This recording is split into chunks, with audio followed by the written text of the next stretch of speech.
All right, good afternoon, everybody. For everybody joining us here today. It's at 2 o'clock, so we'll go ahead and get started while everybody's still trickling in with us. So good afternoon, Yat. And we wanted to start off here at 2 p.m. so we can go ahead and get started with the Diné government presentation series. So this has been a series of four. So now we're at our final series for this phase for the Diné government presentation series. So we thank you all for joining us here today.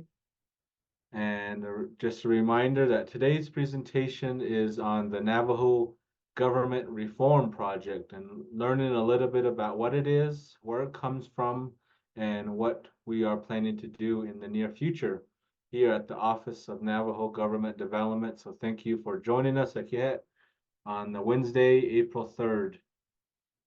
And again, we just wanted to be mindful of our Commission on Navajo Government Development, along with our chair and our vice chair, as well as the other commissioners that sit on the commission throughout the 5 agencies, 3 from the various branches, 1 as a traditional of Native Healing Arts, a student commissioner from Diné College, and a commissioner from the Health, Education, and Human Services Committee.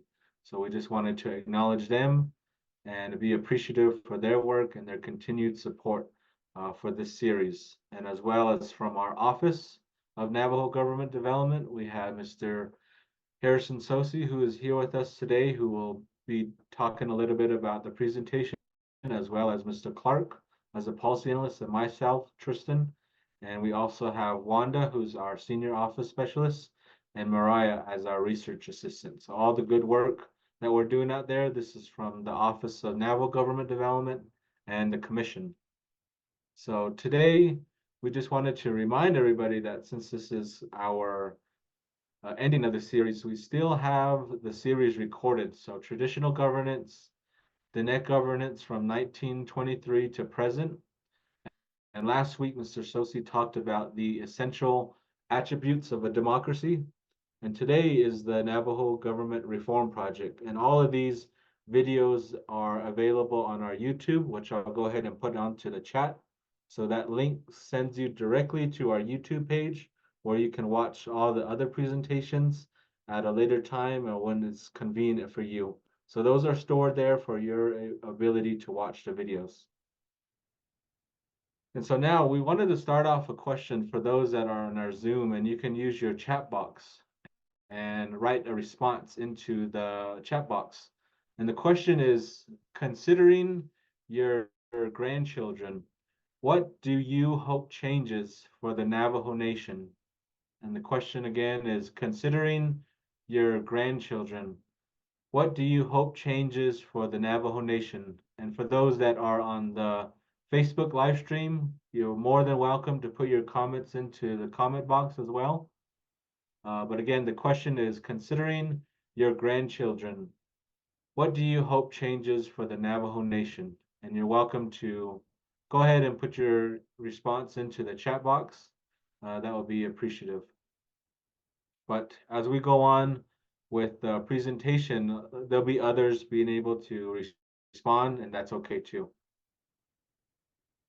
And so, stemming from the roots of the Navajo Government Reform Project, we always get questions about, what is the source or how did this come about, and even the information about our office and our commission, what is sort of the roots of where it comes from. And we always reference 1989 as part of our plan of operation, as part of our history as an office, and what actually happened in 1989.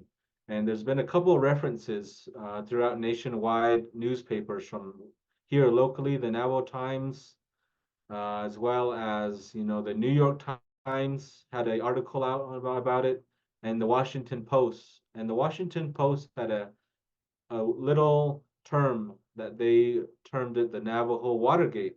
And this was an article published in January 30th of 1989. And it all started from the stemming the source of Navajo. Navajo Nation Council, as well as Navajo in general, purchased the Big Boquillas Ranch, which is on the picture of the screen here, where you can see it highlighted in the green circle out a little bit off into the western side of the reservation, Big Boquillas Ranch. And so with this purchase at the time, Chairman Peter McDonald, he served his 14th year as chairman at this time for the Navajo Nation Council. And so it led into a little bit of investigation and into looking into the purchase of it and looking into how it was acquired, when it was acquired, and who acquired it under this investigation. And it led all the way to a U.S. Indian Affairs Committee Senate investigation that they had discussed this. And out of it, it caused a lot of political turmoil for the nation and for leadership at the time. So the Navajo Nation Tribal Council placed Chairman McDonald on administrative leave while this investigation was being looked into and just looking into as far as procedures of going into what the investigation entailed. And so it led into, depending the investigations of alleged kickbacks into the purchase of the Big Boquillas Ranch. And there was the vote that occurred within the council, and that became famous as known as the 49ers, those that voted to place Chairman McDonald at the time into administrative leave. And so the tribal council was concerned about the concentration of power that was all vested within the chairman at this time. And a lot of news articles reference the chairman as, being the most powerful Indian across Indian country. And with that power, there was emphasis on, what are separation of powers? How can we ensure that there are checks and balances when this investigation occurred? And so the chairman was essentially split between the president and the speaker that we have today. And it led into what Mr. Tsosie will talk about. The Navajo Nation Council passed a resolution, which you mostly know within our office as CD-68-89 within the Navajo Nation Code, and it was amending Title II of the Navajo Nation government. So what prompted this? What got this, reaction going for the nation to consider? So as we take our step back in history, July 21st, 1989, that happened here in Window Rock, which became known as the riot of '89, that sparked a lot of this discussion, that put a lot of reaction into what the government was doing, what the government was structured, and how it was only supposed to be temporary, going into these investigations and the political climate at the time. So this picture that you see above is here in Window Rock, and what you know as Admin Building 1, just on the ways from the admin building and in between our office is where this actually occurred, these photos of the riot that took place and the response from police officers and police officers getting injured, an individual police officer, and it led to two people that were demonstrating this riot and were being able to lose their lives that day. So it was a really heated day within our Navajo Nation government and within our Navajo Nation history. And you can see here in the photos that they use, wood as, sort of weapons that were used within the riot and the response from the police officers. So it was really a tense and tough day within our Navajo Nation history and as well as our government. And so this is just another photo too, depicting of what happened on. And down the road that you can see in the back is actually Morgan Boulevard. And the admin building that we have here today is in between the road and in between admin building 1. So you see the pictures of what started this riot and the tension that occurred within as far as supporters, Navajo concerned people, and as well as law enforcement within the area of the Navajo Nation capital here in Window Rock. And so there was an article published by the Navajo Times. This was July 27th, so about 6 days from the riot that occurred of 1989. And the interim chairman at the time was Leonard Haskey. And the response from Chairman McDonald was to pursue those individuals who were responsible for the turmoil. So a lot of tension occurred, and there was the nation was stunned, saddened, and angered by deaths based off this demonstration that occurred. So that was the response for leadership to do something about this, and it led into council passing CD-68-89, which I'll go ahead and hand over to Mr. Tsosie to talk a little bit more about what this resolution is and how it pertains to the Navajo government reform project. So, Mr. Tsosie, I'll go ahead and hand it over to you, sir. Okay, good afternoon, everyone. I am Harrison Tsosie, the Executive Director for the Office of Navajo Government Development. And I am hoping you can hear me clear. I received a message saying that I was unclear. Anyways, I'll go ahead and proceed. The thing to remember is a little bit about the history of the Navajo Nation. The current government was created by the federal government in 1922, beginning about there, and various actions throughout the 20s, 30s, 40s, 50s, and so forth by the federal government. The thing to really remember is the Navajo Nation operated under the heavy hand of the United States government.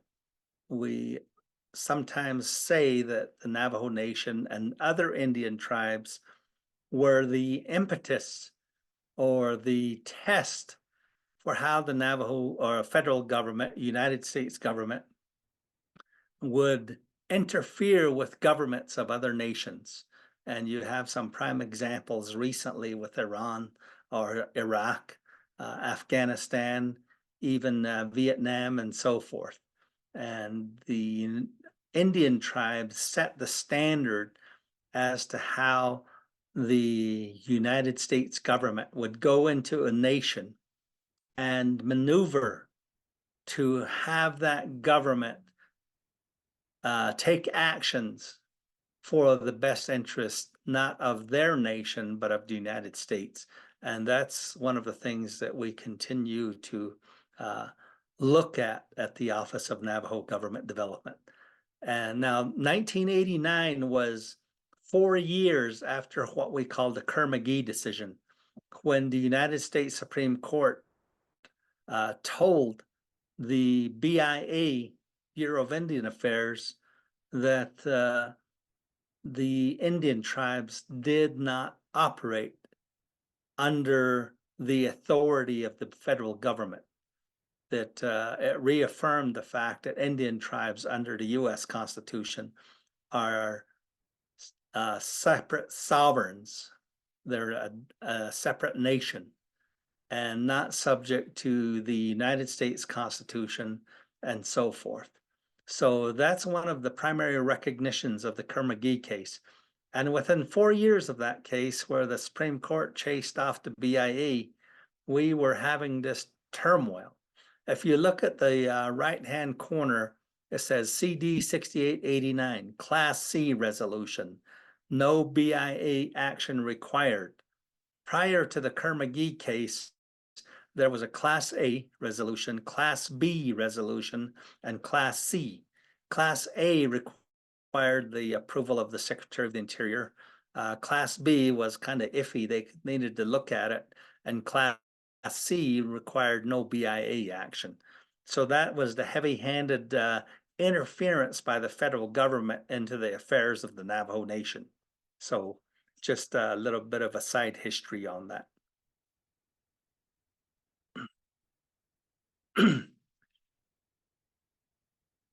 Recently, as a result of the reduction of the council, there was some litigation.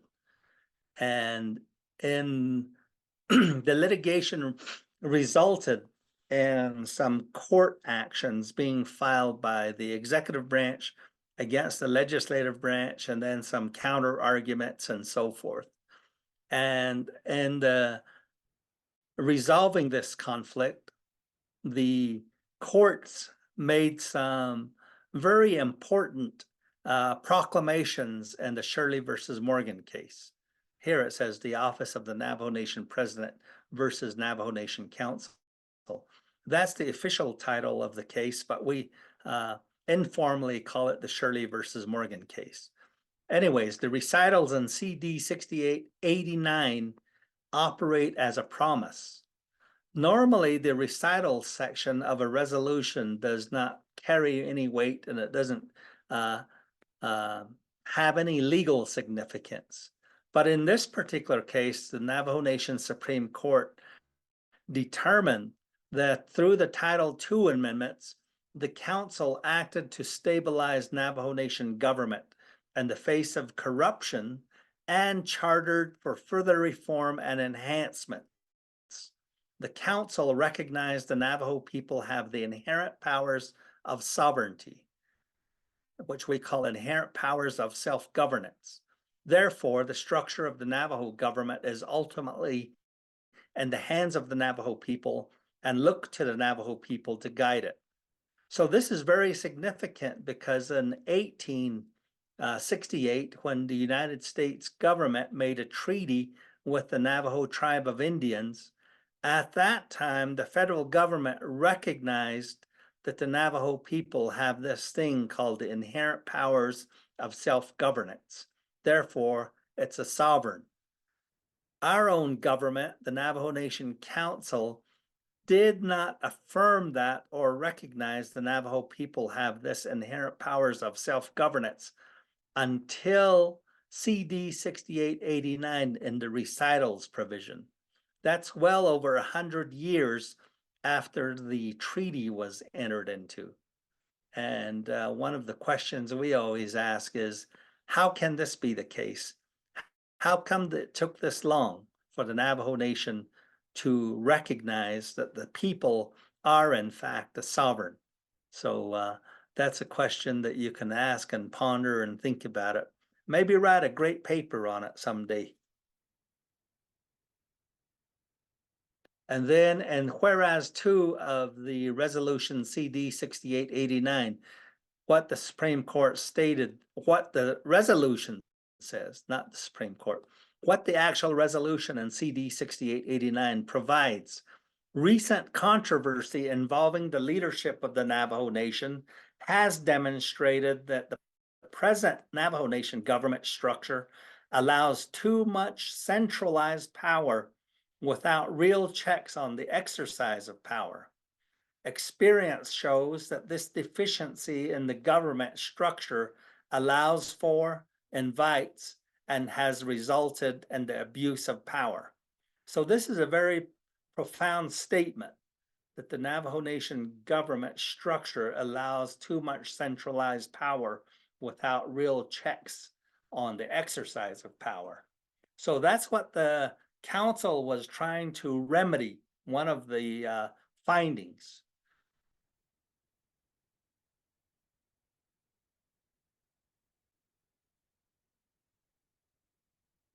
For some reason, my, there it goes.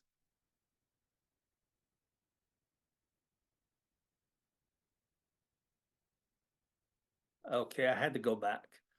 The judicial branch has been, and whereas provision of CD 6889 provides that the judicial branch has been reorganized by the Judicial Reform Act of 1985 and Resolution CD 9485, and treating the judicial branch as a separate branch of government has proven to be beneficial to the Navajo Nation and has provided stability in the government. So that was another finding by the Navajo Nation Council in CD 6889.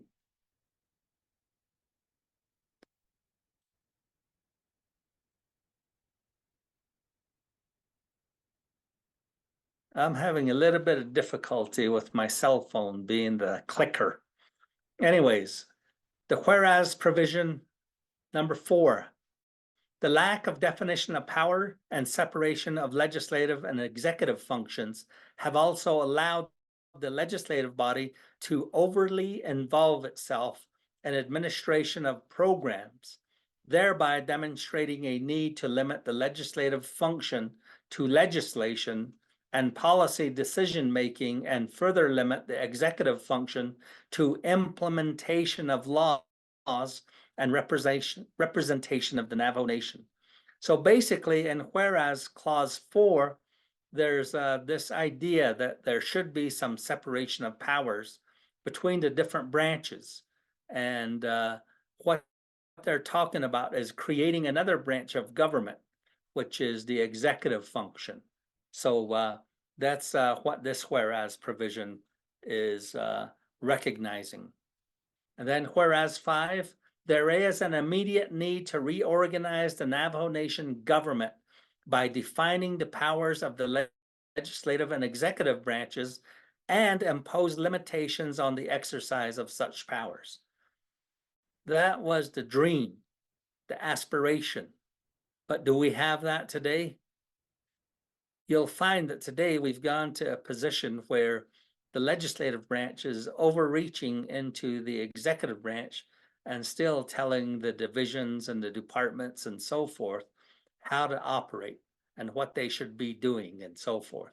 So in our minds, that's a breach of the separation of powers concept. So just a little bit of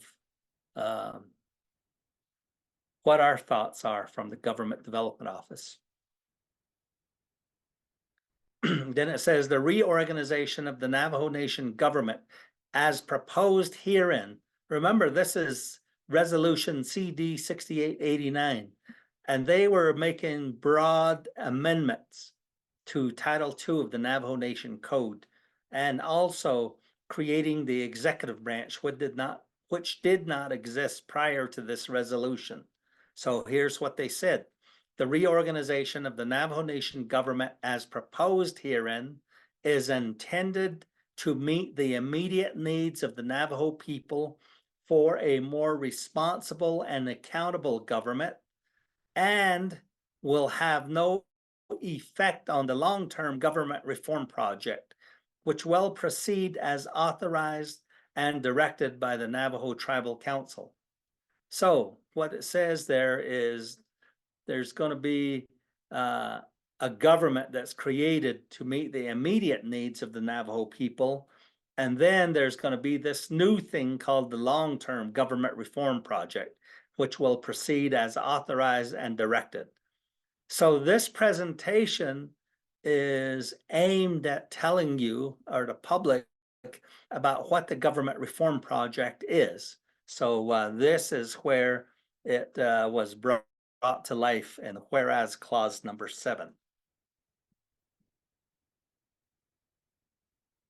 Then number 8, whereas clause number 8 of CD 6889 provides, it is in the best interest of the Navajo Nation that the Navajo Nation government be reorganized to provide for separation of functions into 3 branches.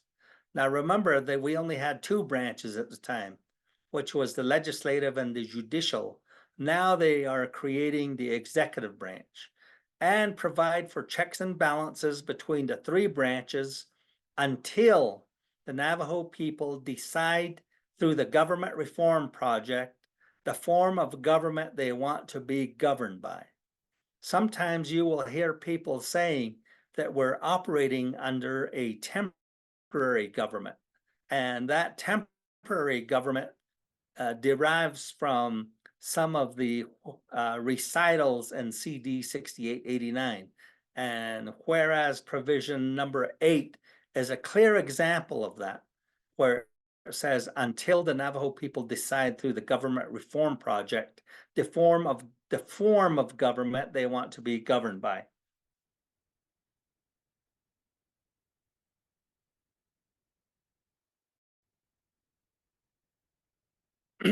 So this is CD 6889, Title II of the Navajo Nation Code.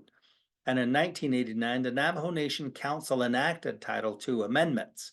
Remember, Title II already existed, so they made amendments to it, creating the Commission on Navajo Government Development and the Office of Navajo Government Development, with something called quasi-independent authority to accomplish the Navajo people's project of instituting reforms necessary to promote the Navajo people's interests to ensure an accountable and responsible government.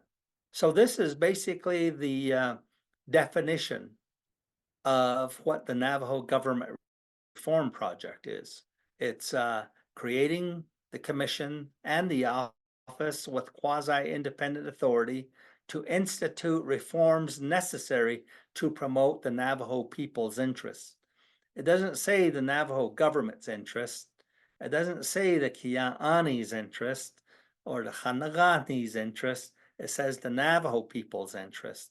Therefore, it implies that it applies to all 400,000 tribal members that are now enrolled in the Navajo Nation census.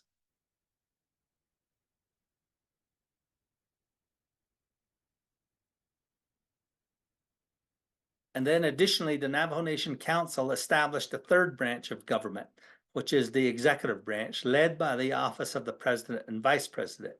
The newly established government was intended to be temporary until the people establish a government by the people. So here, no one really talks about the implication of this action. Whereas before creating the executive branch, we had a tribal chairman, and the tribal chairman was the most powerful person or Indian leader in Indian country. Then when they reorganized, they said, okay, you're too powerful, you're running amok with this power, we're going to put you across the street in an executive office, be a good boy over there, and will take away a lot of your powers. So before that action, the chairman presided over the Navajo Nation Council. They delegated who's going to be on which committee, what the Navajo Nation could do, pretty much had all the power. But by creating the executive branch, they diminished the powers and the authorities of the president because of this turmoil and mistrust. And we don't have the most influential leader in Indian country anymore because of this particular action. And then there's the Navajo Nation Government Development Act of 2007, jump a few years. And this again is to abolish the Commission on Navajo Government Development and to place the Office of Government Development under the supervision of the Navajo Nation Council Speaker's Office. And Joe Shirley, as president, vetoed the legislation. But what had happened up to this point is the president's office and the Government Development Office were in talking about downsizing the council and how it could be done. So this was the reaction by the council, primarily against the Commission on Government Development, because it was perceived that the commission was in cahoots with the president's office to figure out how to reduce the council and so forth. So this action was taken by this resolution.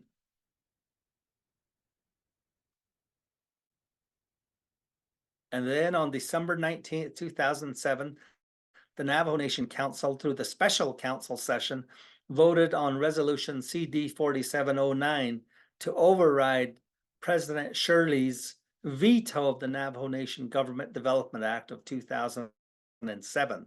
The override was successful, and therefore the Commission on Navajo Government Development was abolished.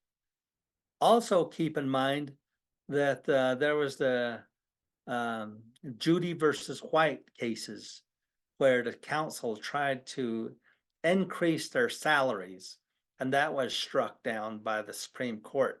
So a lot of these actions is kind of like a back and forth game of chess between the council and the president's office and involving the courts. And it may ultimately result in some sort of future turmoil. And that's how we saw it. At least at that time, I was working over in the Department of Justice.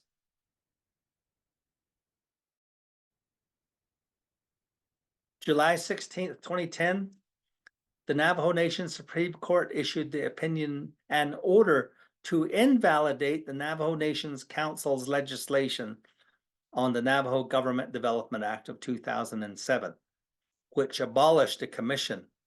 So here we have another branch of government, which is the Navajo Nation Supreme Court, stepping in and making its determination in an opinion and order to invalidate the council's abolishment of the Commission on Navajo Government Development, which was pretty interesting.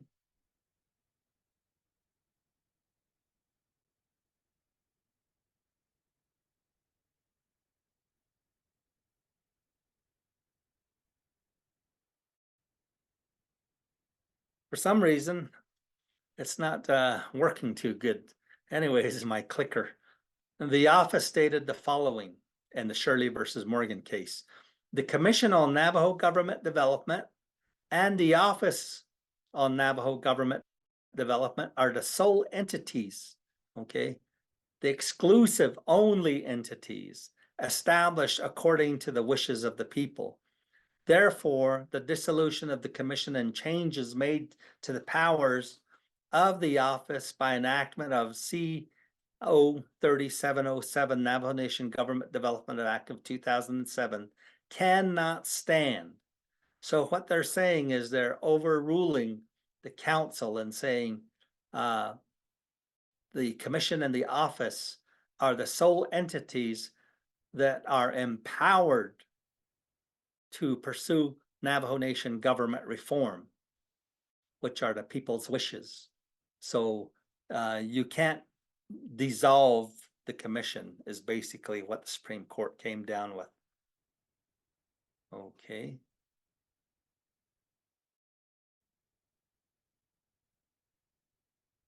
And then the court directed the Navajo Nation Council to immediately restore the commission and the office according to the original terms of the Title II amendments of 1989. Along with proper funding, the power to reorganize the government and the manner of governance are up to the people to decide with assistance of the commission and office. So in this declaration, what the court actually did is said, look, at one point in time in 1994, you told the commission and the office to only work on chapters. But the Supreme Court directed that you go back to your original amendments, Title II amendments of 1989, your original plan of operation, which says to work on a comprehensive government reform package or proposal, and then bring it to the people.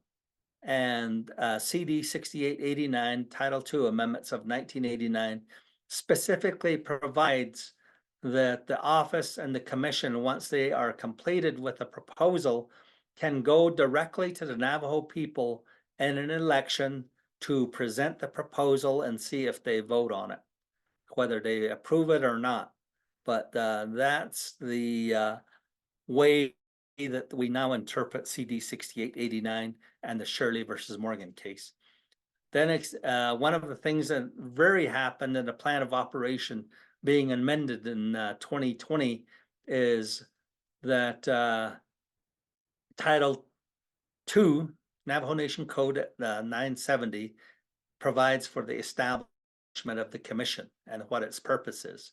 Then it says the commission is a special entity created by the Navajo Nation Council with quasi-independent authority to accomplish the people's project of instituting reforms necessary to ensure an accountable, responsible, ethical, and equally representative government.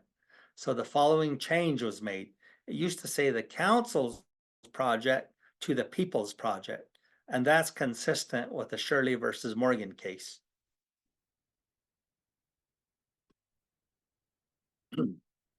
And then the Navajo Government Reform Project. So what is it? We keep talking about it.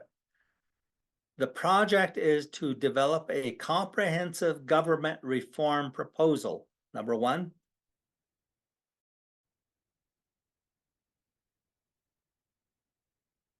Next. Educate the people on the proposal. That's what the government reform project is. You need to communicate with the people and let them know what the contents of the proposal are. Next. Place it before the people in a referendum vote. Now, normally, if you're going to do a referendum vote, the council has to go through its 164 process to develop legislation. They debate it in the council floor, and then they vote on it. If it gets significant, a substantial number of votes, and it's a majority of the council, it can proceed to the president for veto, or whether or not he's going to take action on it, or he can just sit on it. But here, the Navajo Nation Council in CD 6889 instructed the commission and the office to go directly to the people. And that's what we're going to do, is we're going to draft up the proposal and live by the words of what the council said in CD 6889 and go directly to the people with a referendum vote. So we don't need to go back to the council, the president, or anyone else to take action on it. So that's our reading of the language. Next. And then the people vote to accept or reject the proposal. So what is the proposal? It's a comprehensive government reform proposal. So it looks at all of the authorities of the Navajo people as individuals, the Navajo people as a group, and so forth. So it's going to be comprehensive. What are the rights of the people? Are we going to have chapters or local governance? Are we going to have a central government? And so forth. So that's what the proposal is going to address. Next.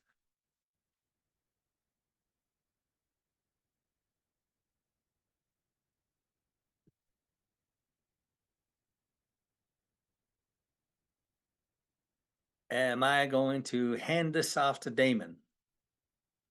Yes, sir. Thank you, Director, for all the great information and just a plethora of information. And I'm always amazed to hear what happened before I was born. And this will be a quick summary of just these historic events of the Navajo Government Reform Project, as Director mentioned, and talking about something so comprehensive that impacts all of us, the Net people. And I really love the emphasis on the role that it's up to the people, not council, not one chapter official, not one person, not the BIA or US telling us how to govern. So I think that's really important. And so I'm gonna do a quick information about just what we already discussed. That way we can fully understand that. And again, one of the biggest things is 1989. You'll hear us talk about 1989 because it's a critical year. This is a time when the amendments on our term of government, and we create an office and commission to focus on our government. And as Director Tsosie mentioned, this is a temporary government. And so we've been in a temporary government for the past 30 plus years. And so we need to be really, really cognizant of this. And so just a couple of years later, in 1989, 1992, they actually had a couple recommendations, and those recommendations are still out there. We're actually going to put it on a website, a really good timeline describing the history of the office and commission and this project and the parts of it, which include various things. But in 1994, as mentioned, council comes in after the commission comes up with some recommendations.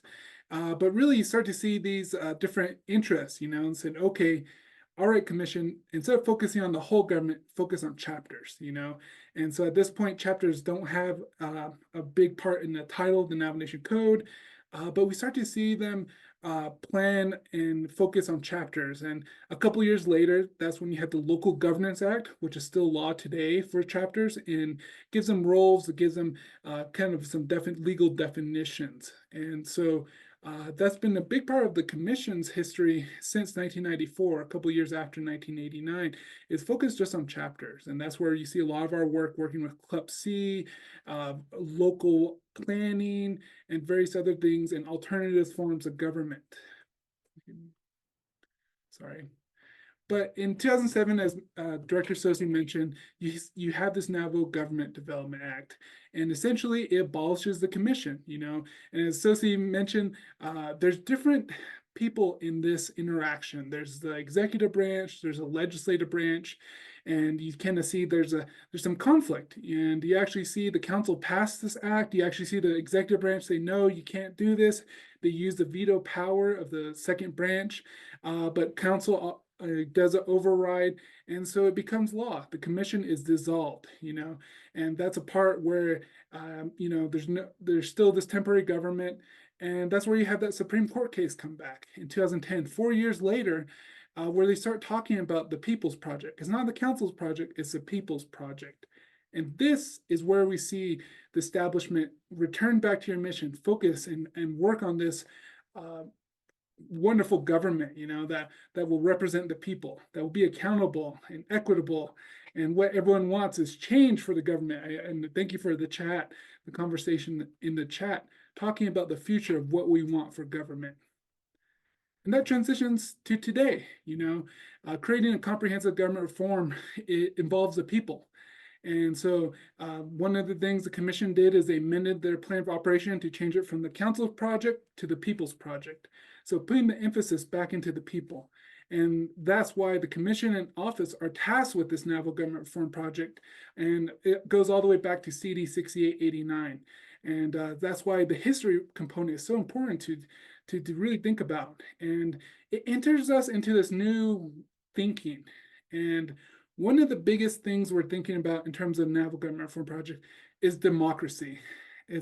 What is democracy, and how do you explain it to the community, and how do you explain it in, it might be a big word, but essentially at the root word, we're thinking of it as a rule by the people, not businesses, not corporations, not even chapters, but by the people, the community, the families, the Masanas, the Chays, all the way to the little children. And so how do we want to act? How do we want to be, as this people, and represented by this image? And so thinking of a democracy and us as a people, what do we want? Not what other people want for us, and that's where you have these bigger words as sovereignty. We have that action. And so democracy is really being ruled by people and having that voice and being able to vote.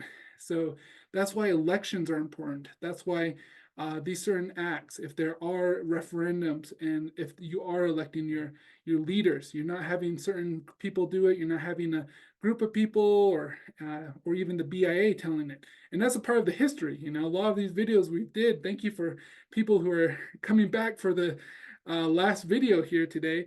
And so if you haven't had the chance to go back and understand the history of our current Navajo government and how the U.S. has played a huge role in that. And you don't really see a lot of democracy when the Navajo Tribal Council is created. You actually see the opposite.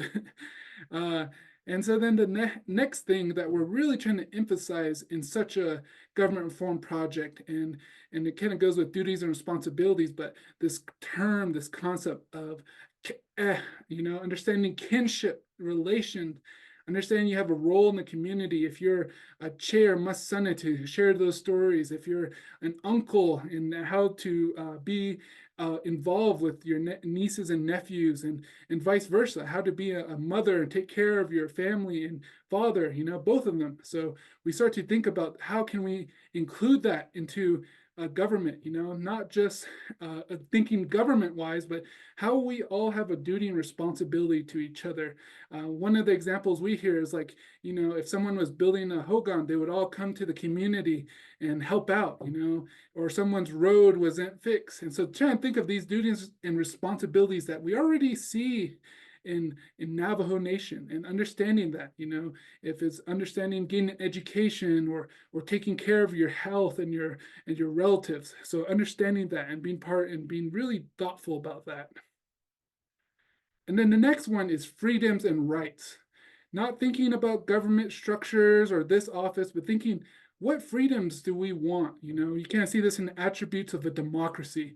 Do we want the freedom to express our religion, freedom of speech, freedoms that already there, but also a right of human rights, water rights. You just kind of go down the line, and that's a big component of thinking about a project. What do we want to maintain from freedoms? Do we have enough freedoms? You know, do we want to expand on those freedoms? And so understanding that, you know, you start to think, okay, well, what other example can you think of in terms of limiting rights? Maybe you used to go chop wood without a permit, but you know, those type of rights you start to think about and having access to. So really being thinking of all this. And then the last component we're including is being culturally appropriate governance. And when we think that traditional governance that our policy analyst Triston Black talked about, they didn't have no quorum meetings, chapter meetings, and thinking about what would they have done? You know, what would they have done? Would they have had a planning meeting and another meeting? No, they kind of had certain times they would talk about certain things. So even talking about our culture, not having stories that are not culturally appropriate to talk about when the animals are out during the spring and summer. So being more mindful of that. And we actually already have that in some ways, exampled by the peacemaking program involving traditional governance in this type of making sure there's peace in the communities and in different parties. And you also even see that with our traditional courts and that system of peacemaking. And so other tribes really like that. They would say, wow, Navajo Nation is able to incorporate their traditional governance. And so how do you incorporate that in such a government reform project? How do you include that and make sure it's appropriate for us? You know, we're not throwing another project or including governance from other tribes, but what is a Diné type of governance? So that's the things that to consider when dealing with a comprehensive government reform project. And that's a lot. And that's why it takes time and energy, but also involves the people, involves the community, and involves thinking long-term, not just short-term. So being very mindful of that. And we hope these visuals are helpful to just kind of understand that, you know, and this picture is not a picture of window rocks, not a picture of chapters. It's a picture of people. It's a picture of what we want and what we aspire for. As Mr. Tsosie says, this is a document of aspirations. You aspire for this. And it's a long challenge. So that's what we really want to emphasize, you know. And as my colleague started off with a question, we're going to kind of come down and end with a question in the chat. And our question today is, the final question of this is, considering your grandchildren, not yourself, not your, you know, not your friends, but your grandchildren, what do you hope stays the same for the Navajo Nation? I think a lot of times we think, oh, I want to change this, I want to change that. But what makes Navajo Nation so special, so unique, you know, and what makes it the place where we want, what do we want for the future generations? And that's a big part of what we want to discuss is what do we want to protect? What do we want to be here? Not just, oh, we need more money or this and that, but what do you want to stay the same for Navajo or for your Diné people like that? So please use the chat, and even if it's not right away, maybe email us what your thoughts. And this is really important though, because when you talk about this government reform project, you have to remember the people, and you have to remember not only the people, but what we want to maintain and what we want to continue on to the next generation. And so this type of project, everyone's going to say, focus on roads, focus on this, but really, what do we want to maintain? And I'm giving an example as you're putting in the chat. We already have some wonderful examples, and they asked this question to a group of students, high school students. Of course, the first question was, how do you change the government? And this all came from the Native Nations Institute and this way of thinking. And when they asked these students, what do you hope changes? Of course, they say, oh, I want to fix the roads. I want healthy drinking water. I want electricity in our community. But when you ask them this question, they didn't mention any of that. They didn't mention anything superficial. They mentioned the language. They mentioned sovereignty. They mentioned the culture. They mentioned the ability to drink water from the same river they can drink water now, and to plant their corn, to take care of their livestock. And so, again, when we think about government reform, we're not just changing, oh, this office will be under this office, but we're thinking, okay, how can we preserve our language? How can we preserve our sovereignty? How can we preserve all of this that we want for future generations? So that's the way we need to start thinking about it too. And to not just think about about, oh, I want a new dually truck or new house, but to think, what can we give to the next generation and preserve that, and that type of focus and education. And so I really want people to think about this. And this is a good part of thinking and being involved. And we hope this video series is just an entry into talking about this, and share it with your family, share in those communities. I ask my family these questions, what do you hope changes and what do you hope stays the same? And you'll hear different perspectives, and I think it's really eye-opening, and it makes you think what's important for us and what's important for everyone. And so I hope that question is really fruitful. And so in terms of the next conversation, we hope that this is just the beginning, and we hope to stay in touch. Our website will have all of these videos as mentioned, and we're hoping to do other videos. Mr. Tsosie mentioned there's so many things we can research and write about, and it seems like there's a lot of great stories in our Navajo history and just talking about government. And we hope to kind of continue on forward.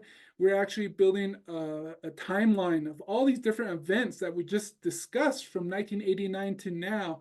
And I always tell my wife and family, it seems like a really awesome movie inside my head, reading about it. Wow, this person said this about this office, and they're trying to get rid of this person. It's kind of very dramatic, but anyways, we hope that it's also really insightful, and that this timeline will be helpful. So those are kind of the last terms. Again, feel free to email us. Our next slide has our contact information.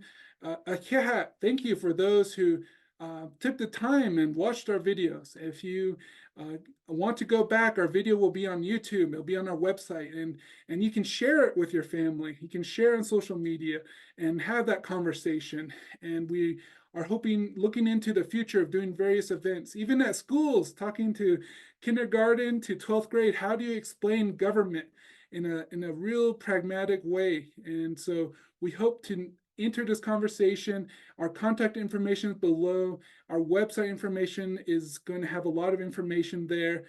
So just stay in touch, and let's continue to have those conversations. So thank you again to our policy analyst, Triston Black, for the first part, our director, Harrison Tsosie, and we just thank you for your time and joining us this afternoon, and really look forward to future conversations and seeing people in person or online. And so, and have a great day.